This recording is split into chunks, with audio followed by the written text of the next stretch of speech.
Hello दोस्तों, आप सभी का एक बार फिर से स्वागत है आप सबके अपने यूट्यूब चैनल वीसेल एजुकेशन में।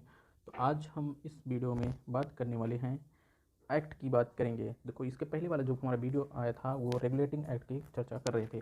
हम रेगुलेटिंग एक्ट को देख चुके हैं। अब हम बात करेंगे और भी जितने सारे एक्ट हैं उन सारे एक्ट की बात करेंगे। इसके बाद वाला जो हमारा सेशन आएगा वो संविधान सभा का सेशन आएगा। तो इसमें हम एक्ट जो हैं, अधिनियम जो हैं, उन सारी चीज़ों को बात करने वाले हैं। तो चलिए, जो हमारा जो रेगुलेटिंग एक्ट पीछे हो गया है उसके बाद का जो एक्ट आता है उसकी बात करते हैं।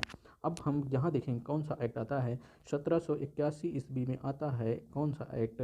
Act of settlement. Act of settlement आता है कब? 1781 ईस्वी में। देखो, एक्ट ऑफ सेटलमेंट में क्या चीज़ें थी? एक्ट ऑफ सेटलमेंट में ये था, जो रेगुलेटिंग एक्ट में कमियां थी उन कमियों को दूर करने के लिए ये एक्ट ऑफ सेटलमेंट लाया जाता है। और इसमें क्या हुआ था, जो बंगाल की सरकार थी, बंगाल की सरकार को ये अधिकार दिया जाता है कि बिहार, कहाँ? बिहार, बंगाल और उड़ीसा में क्या कर सके, ये अपना विधि बना सके, कानून बना सके। बंगाल की सरकार को ये अधिकार मिल जाता है एक्ट ऑफ सेटलमेंट के तहत।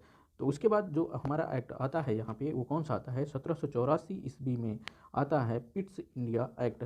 1784 ईस्वी का पिट्स इंडिया एक्ट की बात करें, पिट्स इंडिया एक्ट की हम बात करेंगे। पिट्स इंडिया एक्ट में क्या हुआ था? पिट्स इंडिया एक्ट में जो द्वैध शासन प्रणाली की शुरुआत होती है, मतलब फर्स्ट ऑफ ऑल इसमें कहाँ बांटा गया? एक तो बोर्ड ऑफ डायरेक्टर, दो पद बनाए गए, एक board of director, board of director, board of directors और बोर्ड ऑफ कंट्रोलर। नंबर दूसरा पद क्या था? Board of controller, board of controller. देखो, बोर्ड ऑफ डायरेक्टर, ये बोर्ड ऑफ डायरेक्टर क्या करता था? व्यापारिक मामलों की देखरेख करता था, व्यापारिक मामले की देखरेख करता था। और जहां बोर्ड ऑफ कंट्रोलर की बात करोगे तो ये क्या करता था? राजनैतिक मामलों की देखरेख करता था। बोर्ड ऑफ डायरेक्टर किसकी देखरेख करता था? व्यापारिक मामलों की देखरेख करता था। और बोर्ड ऑफ कंट्रोलर राजनीतिक मामलों की देखरेख करता था। इसके बाद जो अधिनियम आता है, जो उसकी बात करें तो इसके बाद जो अधिनियम आता है 1793 ईस्वी का चार्टर अधिनियम, चार्टर अधिनियम की बात करें। इस अधिनियम के तहत क्या हुआ था कि जो कर्मचारियों को वेतन देने की बात हुई, तो वो जो भारतीय राजस्व था, भारतीय राजस्व था, भारतीय राजस्व की बात करें, भारतीय राजस्व से कर्मचारियों को वेतन दिया जाता था। कर्मचारियों को वेतन देना प्रारंभ किया गया इस 1793 ईस्वी का जो चार्टर अधिनियम आता है, इस अधिनियम के तहत। उसके बाद हम बात करें 1813 ईस्वी का अधिनियम आता है। 1813 ईस्वी का चार्टर अधिनियम, चार्टर अधिनियम 1813 ईस्वी का चार्टर अधिनियम। इस अधिनियम के तहत क्या किया गया? जो कंपनी का एकाधिकार था, कंपनी का एकाधिकार, अधिकार, इसको खत्म कर दिया गया। कंपनी के एकाधिकार को समाप्त कर दिया गया। और वहीं जो अधिकार, जो कंपनी के अधिकार पत्र को क्या किया गया? 20 वर्ष के लिए और बढ़ा दिया गया। और चीन के साथ इसका एकाधिकार 20 वर्षों तक बना रहा। और कुछ जो ब्रिटिश नागरिकों के लिए भी ये व्यापार खोल दिया गया। भारत में ब्रिटिश नागरिकों के लिए भी व्यापार खोल दिया गया। क्या? व्यापार खोल दिया गया। ठीक, उसके बाद हम और बात करें 1833 ईस्वी का जो अधिनियम आता है उसकी बात करें। 1833 ईस्वी का चार्टर अधिनियम की बात करते हैं। अधिनियम की बात करें 1833 ईस्वी का चार्टर अधिनियम। इस अधिनियम के तहत क्या हुआ कि जो बंगाल था, क्या, सॉरी यहाँ पे गलत हो गया, जो बंगाल था, क्या, बंगाल के गवर्नर को, बंगाल के गवर्नर जनरल को अब क्या कर दिया गया? अब इसे कह दिया गया भारत का गवर्नर जनरल, भारत का गवर्नर जनरल कह दिया गया। जो बंगाल का गवर्नर जनरल अब तक होता था, 1833 ईस्वी के चार्टर अधिनियम आने से भारत का गवर्नर जनरल बन गया। और इसी बीच बात करें 1834 ईस्वी में, जो 1834 ईस्वी में क्या हुआ कि लॉर्ड मैकाले की अध्यक्षता में क्या होता है कि प्रथम विधि आयोग का भी गठन किया गया। प्रथम विधि आयोग का गठन किया गया। किसकी अध्यक्षता में? लॉर्ड मैकाले की अध्यक्षता में प्रथम विधि आयोग का गठन किया गया। कब? 1834 में। इसके बाद और हम बात करें तो 1858 ईस्वी का भारत शासन अधिनियम की बात करेंगे। देखो, 1858 ईस्वी का भारत शासन अधिनियम, भारत शासन अधिनियम की बात करेंगे, भारत शासन अधिनियम की बात करेंगे। कब? 1858 ईस्वी का भारत शासन अधिनियम। देखो, इस अधिनियम के तहत क्या हुआ था? भारत में क्या, भारत का शासन कंपनी से लेकर के ब्रिटिश क्राउन के हाथ में, कंपनी से लेकर ब्रिटिश क्राउन के हाथ में दे दिया गया। ठीक, ब्रिटिश क्राउन के हाथ में दे दिया गया, यहाँ थोड़ा गलती हो गया, ब्रिटिश क्राउन के हाथ में सौंप दिया गया। ठीक है, सौंपा गया। और यहीं पे क्या हुआ गया, बोर्ड ऑफ, जो इसी जो भारत शासन अधिनियम के तहत ही बोर्ड ऑफ डायरेक्टर और बोर्ड ऑफ कंट्रोलर जो था, बोर्ड ऑफ कंट्रोलर इनके जो पद थे, बोर्ड ऑफ कंट्रोलर, इन पद को क्या कर दिया गया, समाप्त कर दिया जाता है। कौन, भारत शासन अधिनियम के आने से क्या हुआ कि जो कंपनी का जो भारत में कंपनी का जो शासन था, उस शासन को लेकर के ब्रिटिश क्राउन के हाथ में सौंप दिया जाता है और board of director, board of controller का जो पद था उसको भी समाप्त कर दिया जाता है। अब वहीं हमने इसके पहले जो चार्टर अधिनियम देखा, हमने 1833 ईस्वी में का चार्टर अधिनियम देखा, तो उसमें हमने बताया कि जो बंगाल का गवर्नर था वो भारत का गवर्नर जनरल कहलाने लगा 1833 ईस्वी का चार्टर अधिनियम आने से। लेकिन भारत शासन अधिनियम आने से 1858 ईस्वी में भारत शासन अधिनियम आने से जो बंगाल का गवर्नर जो बंगाल का जो भारत के गवर्नर जनरल का नाम बदल करके अब उसे वायसराय कर दिया जाता है। क्या, जो भारत का गवर्नर जनरल था, भारत का गवर्नर जनरल, अब उसका नाम बदल करके क्या कर दिया गया, वायसराय कर दिया गया भारत शासन अधिनियम के आने से। और लॉर्ड कैनिंग जो था, लॉर्ड कैनिंग की बात करें, लॉर्ड कैनिंग अंतिम गवर्नर जनरल और प्रथम वायसराय बनता है। कौन, लॉर्ड कैनिंग प्रथम वायसराय बनता है। कौन, लॉर्ड कैनिंग अंतिम गवर्नर जनरल और प्रथम वायसराय बनता है। उसके बाद जो भारत परिषद अधिनियम आता है उसकी बात करें, 1861 ईस्वी का भारत परिषद अधिनियम आता है। भारत परिषद अधिनियम की बात करें, भारत परिषद अधिनियम 1861 ईस्वी को आता है, 1861 ईस्वी में।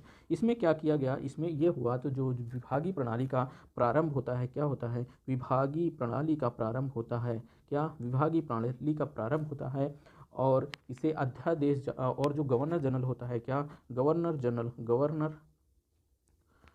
जनरल को क्या किया जाता है, अध्यादेश जारी करने का भी उसे शक्ति प्रदान की जाती है। क्या, अध्यादेश जारी करने की शक्ति प्रदान की जाती है।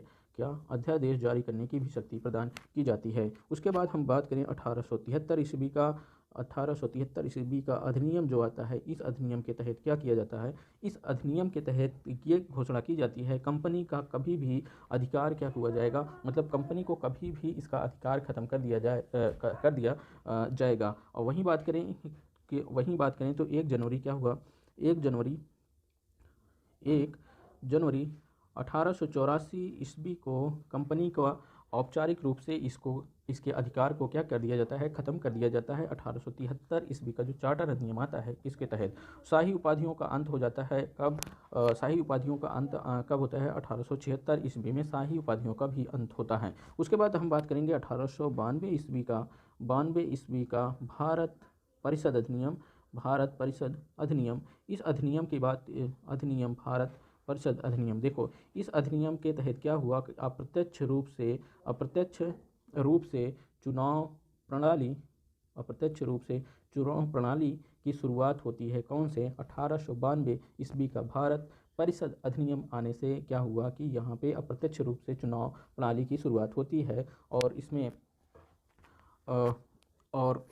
क्या, और इसी अधिनियम के जो इसी भारत परिषद अधिनियम 1892 ईस्वी का भारत परिषद अधिनियम आने से क्या किया गया कि जो बजट होता था, बजट पर बहस करने और जो कारणी से प्रश्न पूछने की भी शक्ति प्रदान की जाती है। इसी भारत परिषद अधिनियम जो 1892 ईस्वी का आता है, इसी अधिनियम के तहत। उसके बाद हम बात कर लें क्या हुआ, पृथक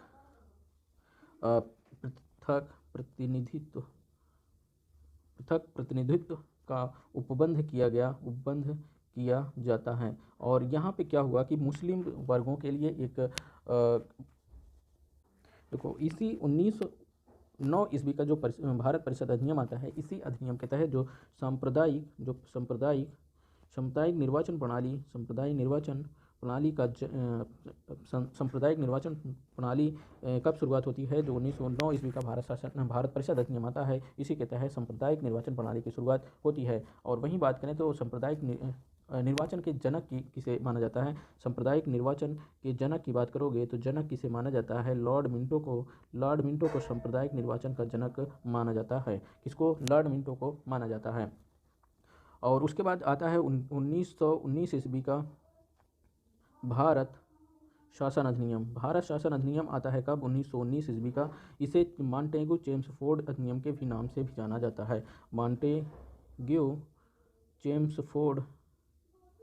चेम्सफोर्ड सुधार अधिनियम के भी नाम से जाना जाता है। ठीक। और उसके बाद जो अधिनियम आता है 1935 ईस्वी का अधिनियम आता है। 1935 ईस्वी का भारत शासन अधिनियम आता है कब? 1935 ईस्वी में। 1935 ईस्वी का भारत शासन अधिनियम की बात करें, देखो 1935 ईस्वी का जो भारत शासन अधिनियम था, इसी को ही मिनी कॉन्स्टिट्यूशन के भी नाम से जानते हैं। और इसमें जो अनुच्छेद की बात करें तो अनुच्छेद इसमें कितने थे? 321 अनुच्छेद थे। 321 अनुच्छेद थे। और इसमें अनुसूचियाँ कितनी थीं? 10 अनुसूचियाँ थी। अनुसूचियों की बात करें तो कितनी अनुसूचियाँ? 10 अनुसूचियाँ थीं। कौन से? 1935 ईस्वी का जो भारत शासन अधिनियम था, 1935 ईस्वी के भारत शासन अधिनियम में 321 अनुच्छेद और 10 अनुसूचियाँ थी। तो चलिए दोस्तों, आगे हम बात करते हैं 1947 ईस्वी का जो भारतीय स्वतंत्रता अधिनियम आता है उसकी बात करेंगे। देखो किसकी बात करेंगे? 1947 ईस्वी का भारतीय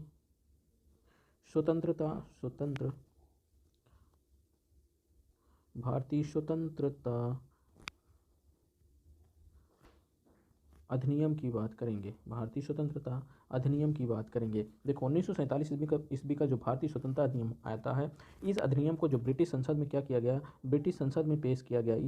ब्रिटिश संसद में लाया जाता है। कब लाया जाता है? 4 जुलाई 1947 ईस्वी को इस अधिनियम को लाया जाता है ब्रिटिश संसद में। और 18 जुलाई को क्या हो जाता है? 18 जुलाई को 1947 ईस्वी को क्या हो जाता है कि ये पारित हो जाता है। क्या? 1947 ईस्वी को पारित हो जाता है भारतीय स्वतंत्रता अधिनियम। इस स्वतंत्रता अधिनियम में क्या क्या चीज़ें थी उनको थोड़ा सा डिस्कस करने की कोशिश करेंगे। देखो भारतीय स्वतंत्रता अधिनियम में क्या क्या था कि फर्स्ट ऑफ ऑल हम बात करें जो 15 अगस्त 1947 ईस्वी को क्या किया जाएगा? भारत और पाकिस्तान जो 2 अधिराज्य बना दिए जाएंगे। भारत और पाकिस्तान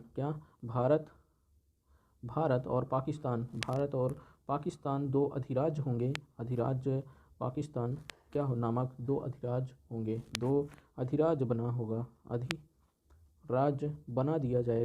बना दिए जाएंगे। इस भारतीय स्वतंत्रता जो अधिनियम था उसमें ये प्रावधान किया गया था। और जो उनके ब्रिटिश सरकार से जो सत्ता होगी उसे सौंप दी जाएगी। किस पे? इन भारत और पाकिस्तान जो दो अधिराज्य बनेंगे उनको ये सत्ता सौंप देंगे। कब? 15 अगस्त 1947 को। ये किसमें लिखा गया था? इसमें किसमें प्रावधान किया गया था? ये किया गया था भारतीय स्वतंत्रता अधिनियम जो आता है उसमें ये प्रावधान किए गए थे। उसके बाद और क्या किया गया? और क्या था कि इसमें इसमें एक क्या व्यवस्था थी जो स्वतंत्रता अधिनियम आता है उसमें थी कि जो दूसरा जो संविधान सभा का जो विधानमंडल के रूप में तब तक कार्य करेगी। संविधान सभा क्या करेगी? संविधान सभा विधानमंडल के रूप में तब तक कार्य करेगी जब तक नया संविधान नहीं बन जाता। जब तक नया संविधान नहीं बनेगा तब तक संविधान सभा क्या करेगी? विधानमंडल के रूप में कार्य करेगी। क्या? विधानमंडल के रूप में कार्य करेगी। और जब तक नया संविधान बन नहीं जाता तब तक शासन किस पे चलेगा? 1935 ईस्वी का जो भारत शासन अधिनियम है उसके तहत यहाँ पे क्या चलेगा? शासन चलेगा जब तक क्या नया कॉन्स्टिट्यूशन नहीं तैयार हो जाता है। ठीक। तो ये सारी चीज़ें थी आपके एक्ट और अधिनियम जो भारत परिषद अधिनियम था, जो भारत में एक्ट आए थे, उन सारी चीज़ों को कवर करने की कोशिश कर रहे थे। तो आज का हमारा सेशन यहीं पे क्या होता है? ख़त्म होता है। और इस जो भी जितने भी चीज़ें लिखी गई हैं वो सारी चीज़ें आपको पीडीएफ के रूप में आपको हमारे व्हाट्सएप ग्रुप में जितने भी लोग जुड़े हैं वहाँ पे इसकी पीडीएफ मिल जाएगी जो हमने लिखा है। तो चलिए गाइस, इस वीडियो में इतना ही। अगले वीडियो में हम लेकर आएंगे भारतीय संविधान सभा। तो भारतीय संविधान सभा अगले वीडियो में देखने की कोशिश करेंगे और उसके बाद एक आध बार लाया जाएगा। पूरा पॉलिटी एक तरफ से पूरा कंप्लीट करने की कोशिश की जाएगी। तो चलिए इस वीडियो में